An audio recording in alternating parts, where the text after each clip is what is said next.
കൃഷ്ണകുമാറിന്റെ രണ്ടാമത്തെ മകളായ ദിയ കൃഷ്ണയുടെ ഡെലിവറി ഡേറ്റ് ഇന്നാണ്. ആദ്യത്തെ മാസങ്ങളിലെ അസ്വസ്ഥതകളും ബുദ്ധിമുട്ടുകളും ഒഴിച്ചാൽ ശാരീരിക പ്രശ്നങ്ങളൊന്നുമില്ലാതെ ആശ്വാസകരമായിരുന്നു ദിയയുടെ ഗർഭകാലം.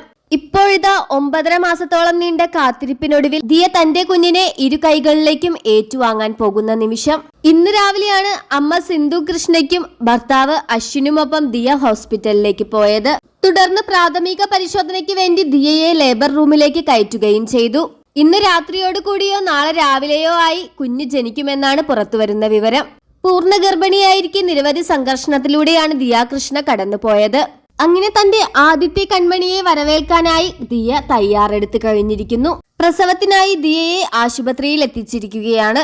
ദിയയുടെ കടയുമായി ബന്ധപ്പെട്ട പ്രശ്നത്തിൽ ആ 3 പെൺകുട്ടികൾ 68 ലക്ഷം രൂപയോളം മോഷ്ടിച്ചു എന്നും ആ 3 പേർക്കും മുൻകൂർ ജാമ്യം നിഷേധിച്ചുകൊണ്ടുള്ള കോടതി വിധി പുറത്തു വന്നതിന് പിന്നാലെയാണ് ദിയ കൃഷ്ണ ആശുപത്രിയിലാണെന്ന വാർത്തയും കൃഷ്ണകുമാർ വെളിപ്പെടുത്തിയത്. ദിയയ്ക്ക് ജനിക്കാൻ പോകുന്നത് ആൺകുഞ്ഞാണെന്നാണ് കൂടുതൽ ആരാധകരും പറയുന്നത്.